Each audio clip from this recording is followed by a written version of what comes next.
Voici les entreprises nées en Europe, créées de zéro ces 50 dernières années, qui valent aujourd'hui plus de 10 milliards de dollars. Pas mal, non? Bon, maintenant regardez celle des États-Unis.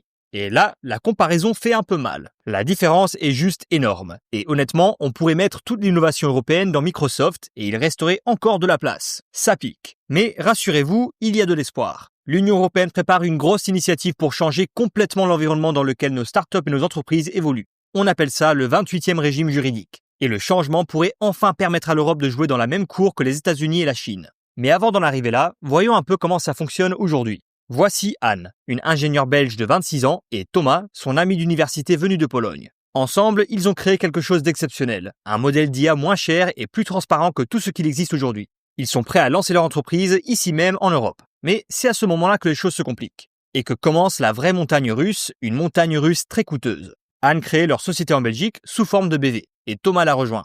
Mais tout n'est pas aussi simple que prévu. Dès le début, il leur faut un avocat, un notaire et un plan financier complet sur 2 ans. Toute la paperasse est en néerlandais. Pas idéal pour Thomas, mais ils s'en sortent. Quelques milliers d'euros et 6 semaines plus tard, ils obtiennent enfin leur numéro d'entreprise belge. Bravo Anne et Thomas, vous avez survécu à la bureaucratie belge. Jusqu'ici, Anne et Thomas vivaient sur leur économie. Mais maintenant que leur activité décolle, il est temps de lever leur premier tour de financement, 1 million d'euros. Et c'est là qu'ils se prennent le mur suivant. Le problème, c'est que la Belgique est un petit pays, donc avec un tout petit bassin d'investisseurs. Après avoir pitché tout Bruxelles, Thomas part à Slush, à Helsinki, l'un des plus grands salons européens pour start-up, pour tenter sa chance auprès des investisseurs internationaux. Mais il tombe toujours sur le même obstacle. Les investisseurs européens hésitent et les investisseurs internationaux disent non. Ce n'est pas qu'ils n'aiment pas l'idée, loin de là. Ils ne veulent tout simplement pas se retrouver empêtrés dans la bureaucratie belge et le droit des sociétés belges. Chaque pays a ses petites surprises. Des règles fiscales différentes, des protections d'investisseurs différentes, des rituels administratifs différents. Imaginez, vous investissez dans une start-up belge et quelques années plus tard, vous découvrez qu'une petite erreur a rendu votre investissement invalide ou pire, vous rend personnellement responsable. Peut-être même devrez-vous déclarer des impôts en Belgique alors que vous n'y avez jamais gagné un seul centime. Ce sont des risques qui arrivent rarement, mais rien que la possibilité suffit à refroidir la plupart des investisseurs. Les investisseurs internationaux que Thomas rencontre à Slush connaissent très bien les règles et ils sont à l'aise pour investir dans des startups allemandes, françaises, britanniques et évidemment américaines, mais pas dans les 27 pays de l'UE indistinctement. Alors Thomas rentre à Bruxelles, très déçu. Mais leur idée est bien trop bonne pour s'arrêter là. Pendant que Thomas était parti, Anne a trouvé un investisseur potentiel belge, donc l'aventure continue. Il est temps de grandir. Et pour attirer les meilleurs talents, Anne et Thomas veulent offrir des stock options, le droit d'acheter des actions plus tard à prix réduit. Si la boîte décolle, ces actions peuvent valoir une petite fortune. C'est simple comme idée, non? Eh bien, pas en Europe. En Belgique, les employés peuvent être imposés au moment où ils reçoivent leur stock option, même s'ils ne peuvent pas encore les vendre. On appelle ça une imposition anticipée. Alors imaginez annoncer à un nouveau salarié: tu risques de devoir payer des impôts avant même que tes actions ne valent quoi que ce soit. La plupart des gens disent simplement « ben non merci ». Malgré tout, Anne et Thomas finissent par trouver quelques talents, surtout en Pologne, où ils ouvrent un nouveau bureau. Mais ça veut dire 2 systèmes de rémunération différents, un belge, un polonais. Et les vrais ennuis arrivent 6 mois plus tard. Un ingénieur polonais veut déménager à Bruxelles, sauf que son plan de stock option ne se transfère pas facilement. Résultat, encore plus de paperasse, encore plus de frais juridiques et encore plus de maux de tête. Pas idéal pour Anne, Thomas et ni pour leur jeune entreprise. Vous commencez à voir un peu le tableau. En Europe, les entrepreneurs doivent faire face à des procédures d'enregistrement coûteuses et incohérentes selon le pays, à des contrats d'investissement nationaux qui font fuir les investisseurs étrangers et à des systèmes de stock options fragmentés et peu avantageux qui compliquent l'arrivée de nouveaux talents.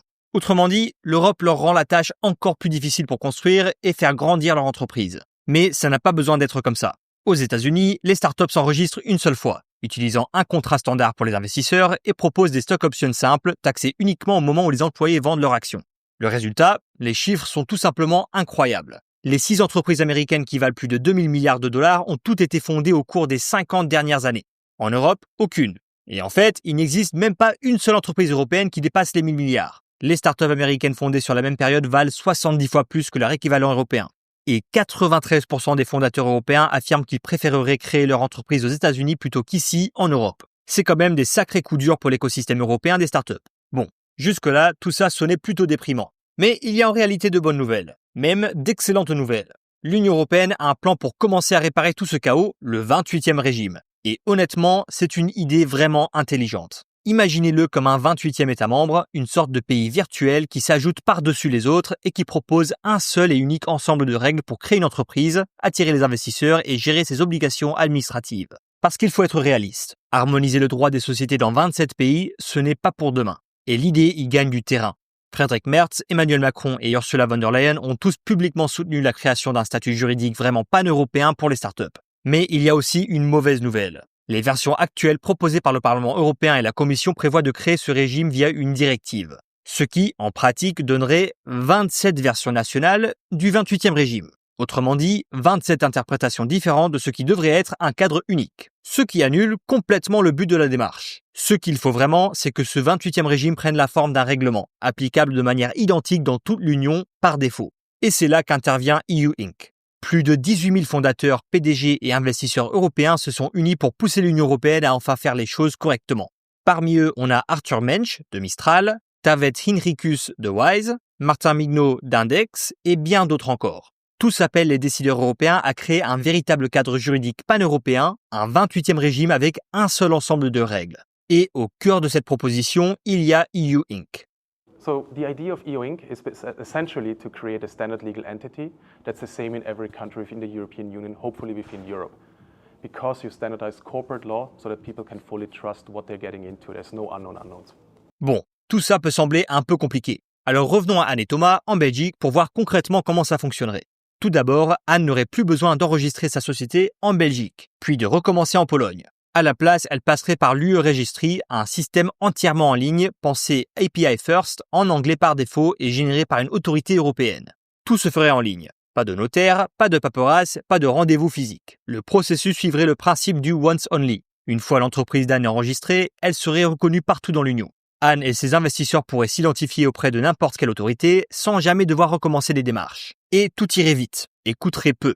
Moins de 100 € pour créer la société et tout est bouclé en moins de 24 heures. C'est une avancée énorme pour Anne parce que moins de temps perdu, ça veut dire moins d'argent gaspillé. Et lever des fonds deviendrait beaucoup plus simple.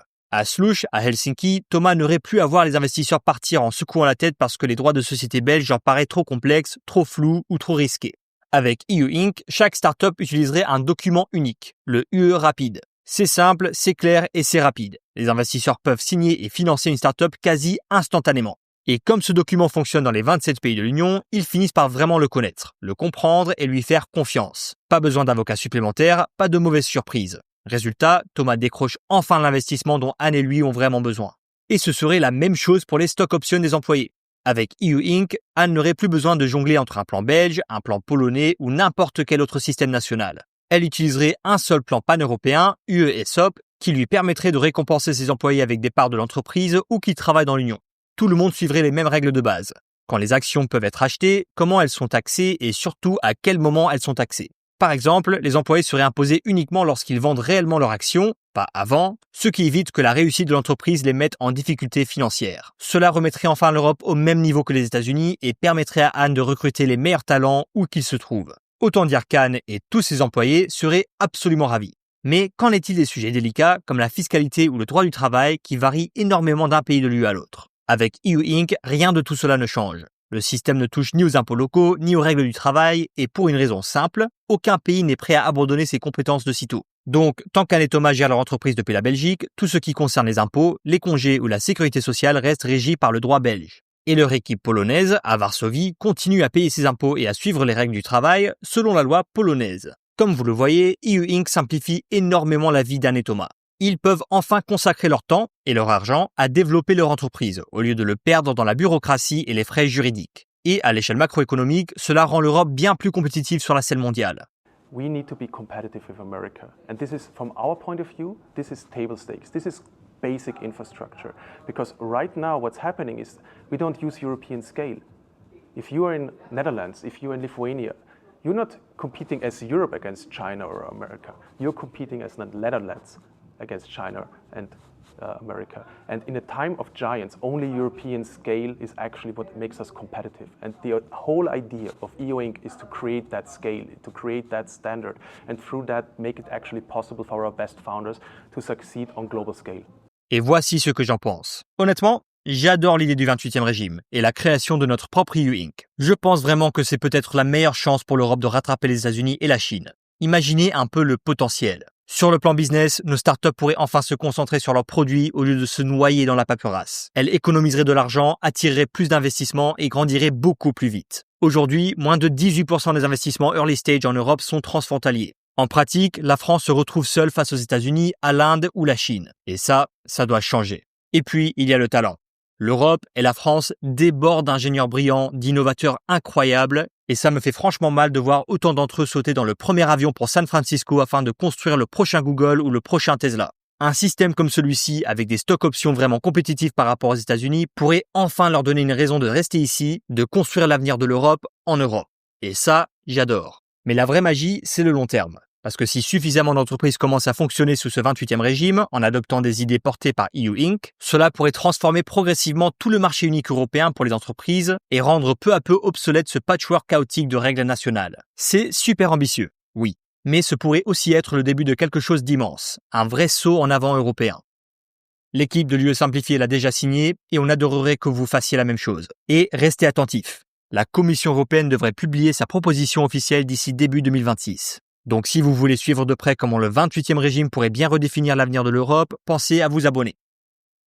Cette vidéo a été réalisée en collaboration avec Index, un fonds de capital risque mondial qui a accompagné de grandes startups européennes comme Revolut, Remote, Alan, Mistral ou encore Supercell. Et merci beaucoup d'avoir regardé la vidéo. N'oubliez pas de laisser un like et de vous abonner pour plus de contenu. À la prochaine!